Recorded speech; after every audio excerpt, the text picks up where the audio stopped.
We now go inside out and welcome in Ian Begley. And throughout this process, you kept stressing that the Knicks were going to hire someone with NBA head coaching experience. What were the other key factors that helped Brown impress the Knicks brass? Well, I think part of it is collaboration with the front office. My understanding was Mike Brown is very open to that. That was important to the Knicks. Developing players, commitment to developing younger players. I think that was important to New York. But I think the top of the line was experience, right, Eamon? Because he's been everywhere. He's been in some big spots. Coach LeBron James in Cleveland, coach with the Lakers, coach with Golden State, won NBA titles with Golden State, and then San Antonio as an assistant. So the experience is there. I'm not sure, though, that Mike Brown has coached in a tougher spot that he's about to enter, though, here in New York, because the expectations are sky high. We'll get to those expectations in just a minute, but let's start with Mike Brown now likely in the fold. What are you hearing about how he will assemble his staff?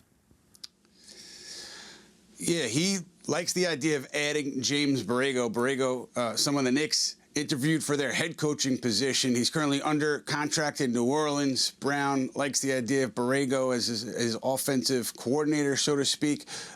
He likes the idea of what Borrego has done. So that's important to Brown. I don't know if the Knicks will be able to get him. And then each coach here was told that they were given the autonomy during the interview process to hire their own staff. And so that's what Brown's going to do. But there were conversations about some of Tom Thibodeau's coaches, some holdovers, and Brown.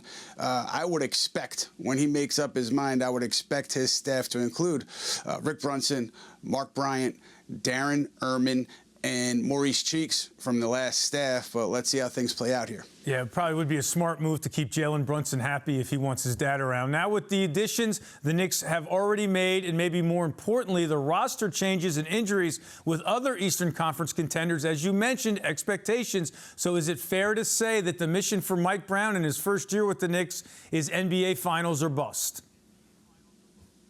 Totally fair in my mind, Eamon. Look, you fired Tom Thibodeau, a guy who led you to the conference finals for the first time in 25 years, a guy who won at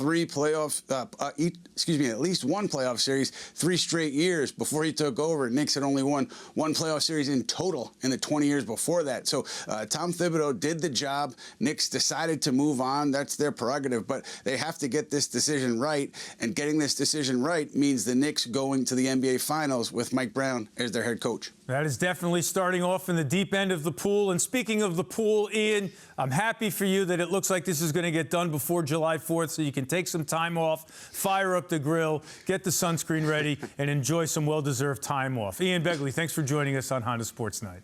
JJ is back for some Knickerbocker banter. And JJ, I know, the fans know, the viewers know, this was not the guy you wanted, but now that it appears that it's going to be a reality, what are your thoughts on Mike Brown coaching the Knicks? Here's the feeling on Mike Brown. I know he has somewhat of an accomplished track record going back to his days with Cleveland, the Lakers, and most recently with Sacramento.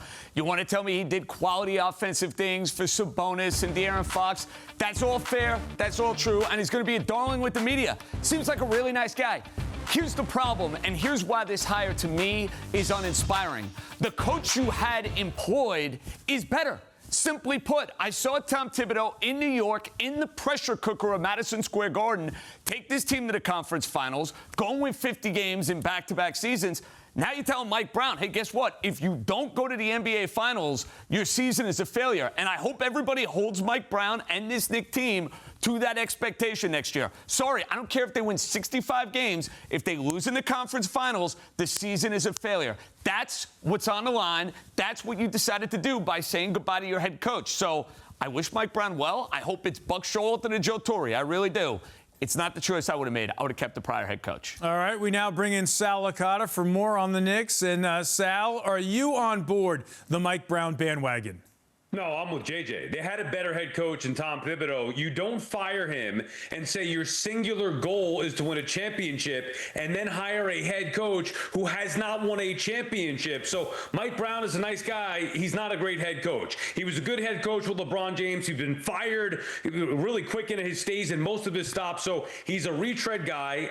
Look, I mean, his job is to win a championship. You think Mike Brown is going to win a championship? Mike Brown is going to get more out of Karl Anthony Towns and than Jalen Brunson and Mikal Bridges than Tom Thibodeau, I'm not buying it. I would have given Tibbs, at the very least, a second year with the new cast of characters that the Knicks brought in. It's not that he's not a great offensive mind. He was trying to figure out how to put the pieces together his way, and they got to the Eastern Conference Finals.